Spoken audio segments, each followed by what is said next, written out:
Welcome back to the channel. My name is Brittany Brody, and I am the Disney Princess of Denver Drag, and this is episode number 3 of Drag Me to Denver, a series in which we get to know some of the fierce and fabulous artists that make up the Denver drag community. But as always, before we get started, click that like button, subscribe, hit the bell to stay notified for when new updates drop on the channel, and leave a comment down below. My guest today is the one and only, the fabulous Dean Dazzle. Yes! Work, Dean! You better get it, Dean Dazzle!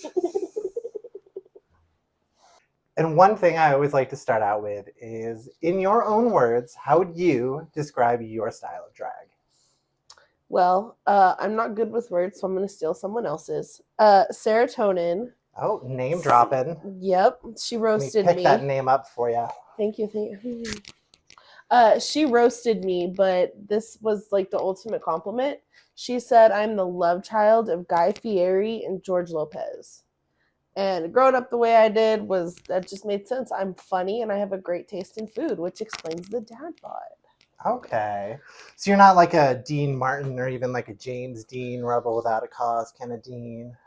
Yes, but more like Dean Winchester. Okay. Dean Winchester definitely impacts my drag.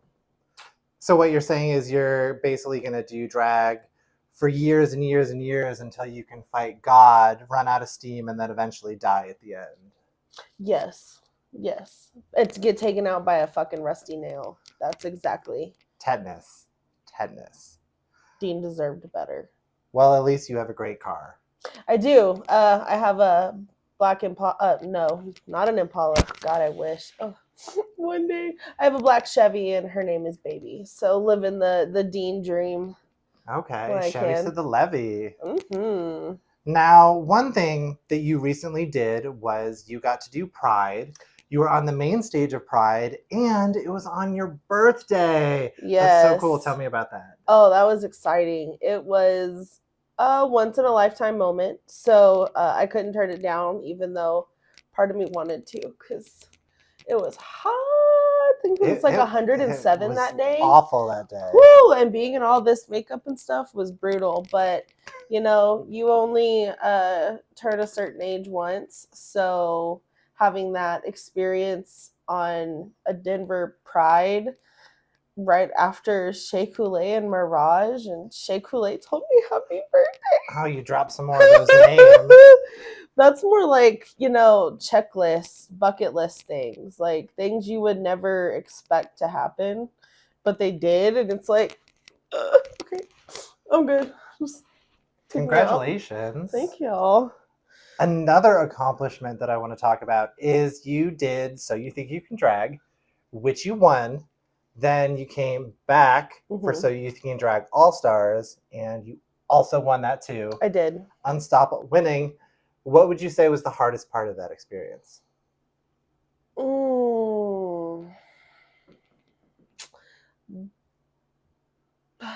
Probably the just performance in general. Like the creative aspect, the hands-on is so easy for me. Sewing, cake. Stoning, cake. Makeup, easy.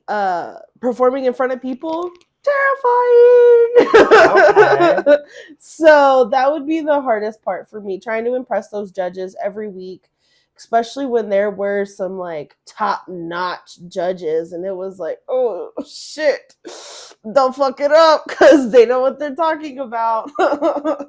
That was the hardest part. And you didn't fuck it up because you won. I did. I won twice. I have 2 crowns. 2 crowns. Great. And a sash. And you had mentioned quite a few names. Another thing that you got to do pretty recently was you did Drag Nation, and you got to work with Megami from Drag Race season 16. Yes. How was that? Oh, that again, once in a lifetime experience, because Drag Nation, as you know, is a big it's a big deal here, and to get on that stage, to me, you really got to be someone. Like, you either have to win Drag Olympics, which is a huge competition that I am not, not even going to attempt, or you have to be some top of the top entertainment. So to be asked to do that, I canceled my trip to my family reunion in Texas for it, because It's Megami. She is You take everything. it seriously. I did. I even called my mom when I got asked to do it, and I was like, "Mom, this is what's going on. Like, what do I do?" And she goes, "Go for it, babe. If it's what you want to do, do it." I was like, "All right, let's do it." And I did it, and it was so much fun. Megami is a beautiful person inside and out. I love their drag. Um, they were just the kindest thing ever, especially for my first experience being in like a full blown show with a Rue Girl.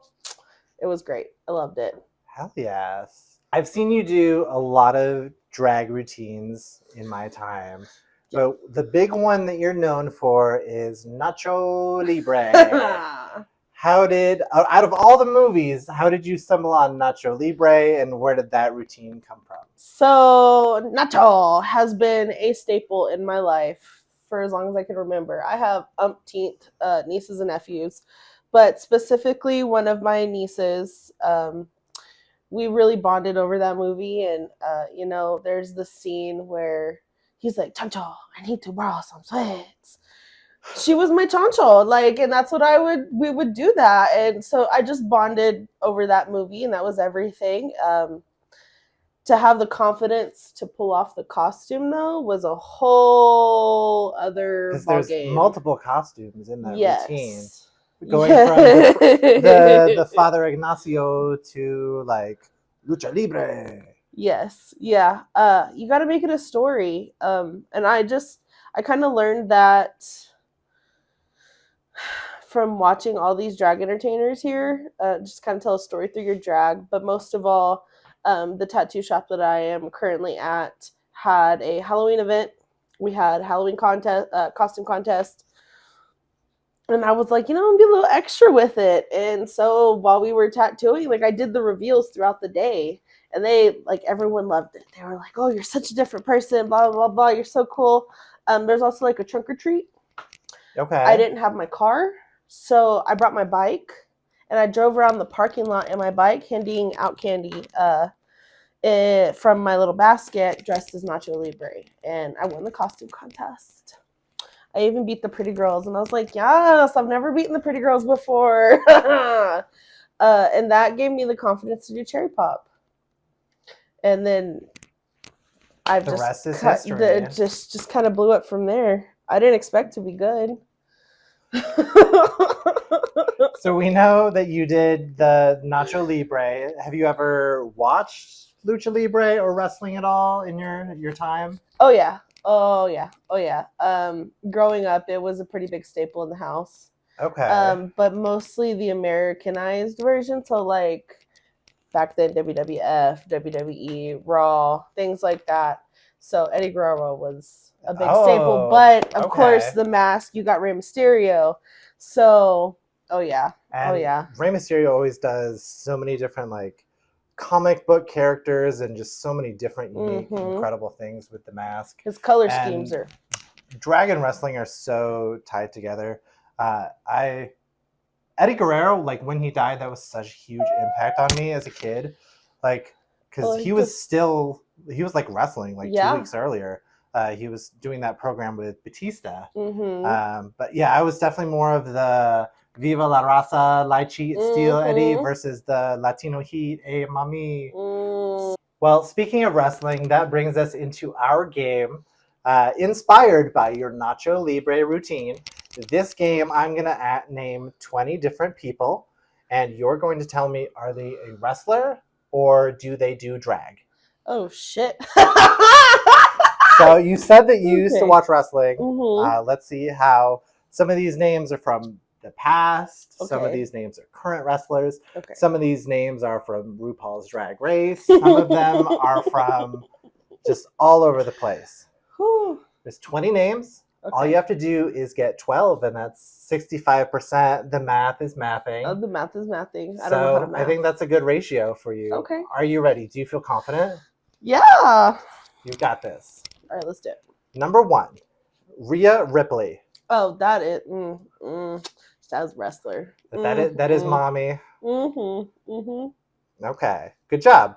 See, pretty easy. Yeah. Number 2, Eva Marie. Oh. That could be either or. That's a good one. It's a 50-50 chance. I know, that's no one I know. We've in got the a lot of wrestling, names to get but through. Also, there's a lot of drag I don't know. So I'm gonna let's go with wrestler. That is a wrestler. Oh shit! Back in like 2015, she was on Total Divas. Ooh. Number 3, Joey J. That's definitely a wrestler. That is a drag person. Oh, it is? Wow. That is. Up next, we have Miss Fiercealicious. That sounds like a drag entertainer. It is. Okay, cool. Good job. Next one is Miss Kitty. Drag entertainer. That's a wrestler from the 90s. What? I know a drag entertainer named that. I'm sure there is. Oh, okay. With a name like that. Yeah, I was like, wait. Electra Shock. I want to say wrestler. That is a drag person. That would be a good name for a wrestler. Speaking of Electra, we have Jade Electra. I'm going to go with wrestler. That is also a drag person. Horrible. Okay. Our next one is Jade Cargill. I'm going to say wrestler because that don't sound like a drag name. That is a wrestler. Okay, good. Our next name is Willow Nightingale. Oh. It's a good name. Willow Nightingale. This is a hard game. I know. Inspired by Nacho Libre. I'm going to go with wrestler. That is a wrestler in AEW. The next name is Ember Moon. Drag? That is also a wrestler. That would be a good drag name, though. Our next name is Dallas DeVille. Drag. That is drag. Next one is Masha Slamovich. I'm going to go with wrestler. That is an independent wrestler, correct. Yeah. Our next one, we're almost done. Mayhem Miller. Wrestler. That is from RuPaul's Drag Race. Mayhem Miller. It's a good wrestling name, though. It is a good one. Anything with like mayhem or like trouble or Yes, absolutely. Summer Rae. Oh, that is definitely a wrestler. That is a wrestler. Marina Summers. That's a drag entertainer. That is a drag entertainer. You're picking up speed here towards the Yeah, end. you know, something. You stumbled in the middle. You're gaining your composure. I like it. Barbie Breakout. That sounds like a wrestler. That is a drag Wow. artist. Killer Queen. Drag. That is drag. Killer Kelly. Wrestling. That is wrestling. Now we have Kelly Kelly. A name so nice they named it twice. Kelly Kelly. We're gonna go with drag. That is a wrestler. Oh. I've met Kelly Kelly. I've met quite a few people on this list. And our final name is Alexa Bliss. There goes my handy dandy cheat sheet. Yes. But we keep rolling with the punches here. Alexa Bliss. Alexa Bliss. I'm gonna say wrestler. That is a wrestler. I've also met her. We're going to put your score right here on the screen.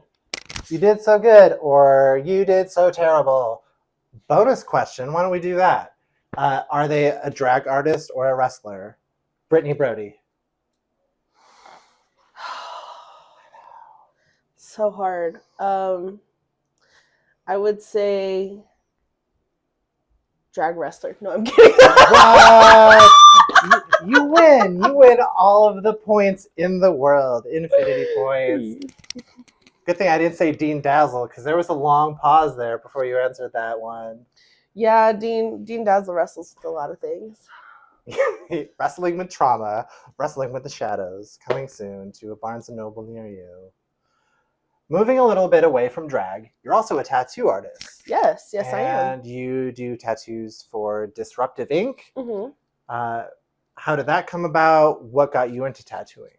Well, my wife is a body piercer for going on like 15, 16 years now. So I was in a shop regardless, but I got into the industry as a permanent makeup artist. So I did like eyeliner, eyebrows, areola reconstruction, things like that. And then I was like, if I think I can do it like a straight line on their eyelid, I think I could do it on their arm. And that put me into a whole tunnel into tattooing. And at the time, we lived in Texas, and Texas hates the gays, if you didn't know that. So we found refuge here in Colorado, and I was looking for a preferably female queer shop, and I found Disruptive, and I have been there ever since until me and my wife are ready to open up our own spot. That's so cool. What would you say is your favorite tattoo you've ever done? Or do they all just blend together? You're like, oh, another day at the office. Definitely not that. Even with the flash events where it's like tattoo after tattoo after tattoo after tattoo, they're each so different because each person getting the tattoo is completely different, and that experience and that conversation. Favorite though, oh, that is really hard.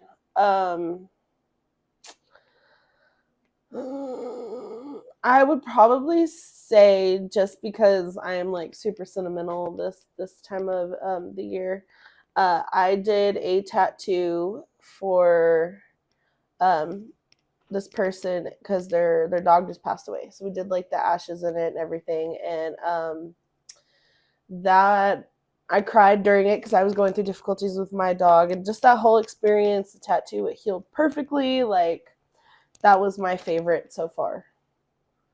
Your story's getting me emotional, which is an awkward transition to our next question, because I don't know if you know this, but I like Disney. Yeah. So I have to ask you a Disney question. Mm-hmm. Which Disney villain would have the best tattoos, and why? Ooh.